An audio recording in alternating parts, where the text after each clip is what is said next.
Bismillah, salam alaikum wa rahmatullahi wa barakatuh. Monsieur le Président, Monsieur le Ministre, Madame la Secrétaire, chers collègues, damay tàmbali rek di rappeler que nous sommes 165 députés au Sénégal te loolu defe naa tànneefu yàlla la ci 18 millions de Sénégalais. Di rappeler encore une fois que nous sommes 25 ministres ak 5 secrétaires d'État ci Sénégal te tànneefu yàlla la ci 18 millions de Sénégalais. dama bëggoon exhorter rek suñuy jël parole nañuy wax avec bonne foi. Démb le ministre Moussa Balla Fofana fii la taxaw il a affirmé que audit état civil am na et moom xam na ne loolu amul. benn député yëgul ne audit d'état civil am na benn ministre yëgu ko benn rapport bindu ko kenn mënu fi waat ne audit état civil am na.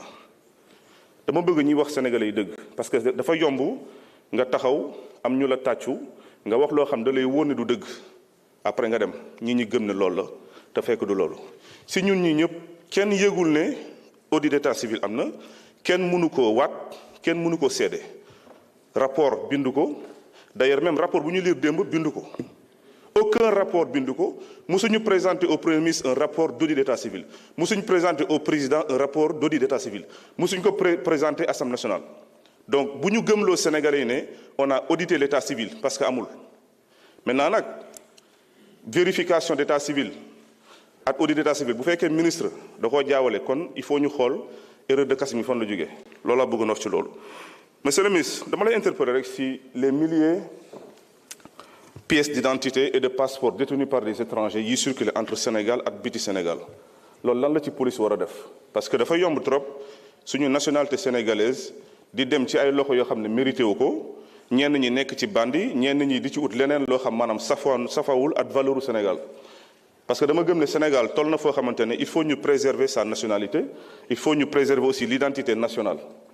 dafa am solo ci Sénégal yëpp je pense parce que lu ñu fi toogal ñun ñëpp fii intérêt Sénégal la intérêt doomu réew mi la intérêt biir réew mi la. donc il est clair et net que li war a gën a yitteel ministre war a gën a yitteel député mooy maanaam avant tout nan lañ mën a sàmmee suñu nationalité. et man dama bëggoon xam exactement yan mesure en tant que autorité la ñu war a jël parce que ñu fi nekk sàcc kayitu Sénégal jënd ko wala et tout bëri na mais mënuñu yem kese si jàpp ne diw moo jaay wala diw moo fraudé mais il faut tamit ñu xool maanaam un plan de récupération de notre état civil loolu c'est important. Merci beaucoup. Jërëjëf honorable. Doyen Alla Kane, vous avez la parole. Ousmane Diop se prépare.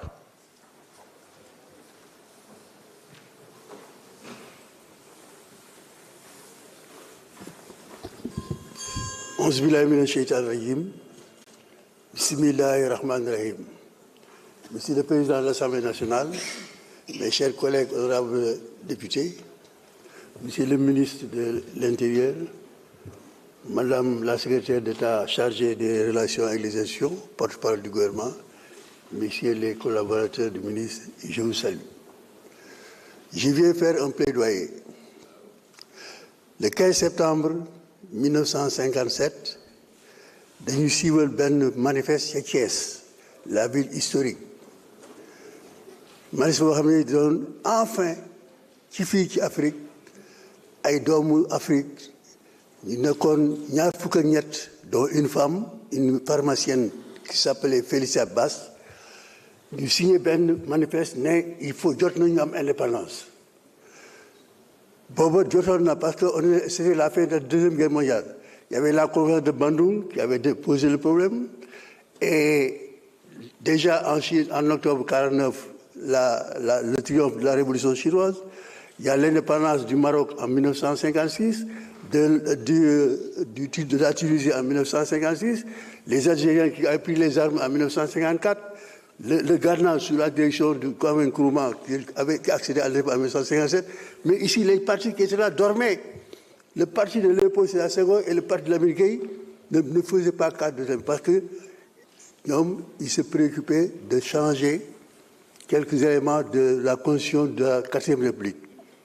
Et ces Africains se sont réunis, comme l'ont fait en 2014 des Sénégalais pour créer le PASTEF. Ils se sont réunis pour dire que le moment est venu ici, qu'on réclame l'indépendance.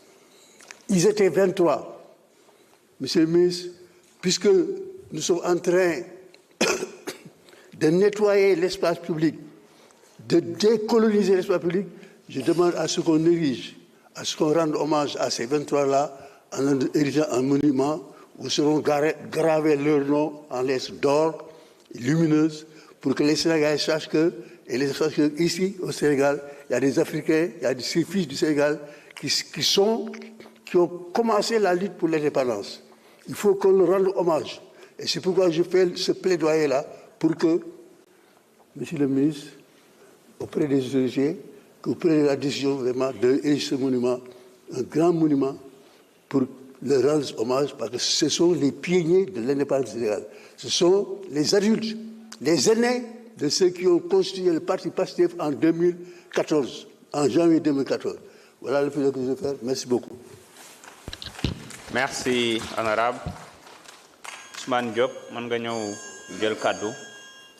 Ndeye Awa Dieng, man nga waajal.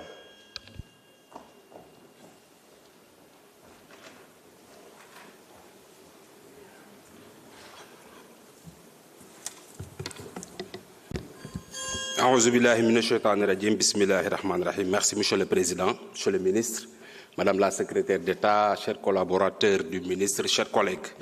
Monsieur le Ministre, je voudrais profiter de cette occasion qui m'est offerte pour vous présenter mes félicitations et encouragements pour les décisions majeures que vous avez prises dès que vous avez pris fonction donc, dans ce département-là. Cependant, Monsieur le Ministre, prendre des décisions, c'est bien, mais assurer le suivi est encore mieux. Donc, je voulais, dans la même lancée, Monsieur le Ministre, en commission technique, je vous avais posé une question relative à l'expiration des pièces d'identité en début 2027, si on sait que c'est une année électorale. Étant donné que vous êtes la voix la plus autorisée et que les interpellations fusent de partout, je voudrais que vous apportiez des explications très claires à l'endroit du public qui nous regarde pour que ces inquiétudes-là soient dépassées. Monsieur le ministre, dans la zone de Mbawor, dans le département de Kébémer, regroupant Tchep, Bandeigne, Léoné et une partie de la commune de Djokoul, fofu dafa enclavé de telle sorte que nécessité un poste de police. Surtout bu amé ay événements yo xamantene ci lu ci melna ay élections wala yoy nonu bu fa jéyé amé bala que ñi wara intervenir di ñëw donc ça prend beaucoup de temps ba nga xamantene ci ni vraiment donc population ba dañuy am ay jafé-jafé.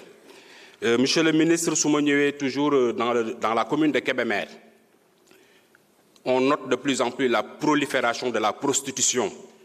Et ce qui est plus grave, moi, des femmes qui ne sont même pas sénégalaises, ñëw foofu noonu implanté wu fa di fa def activité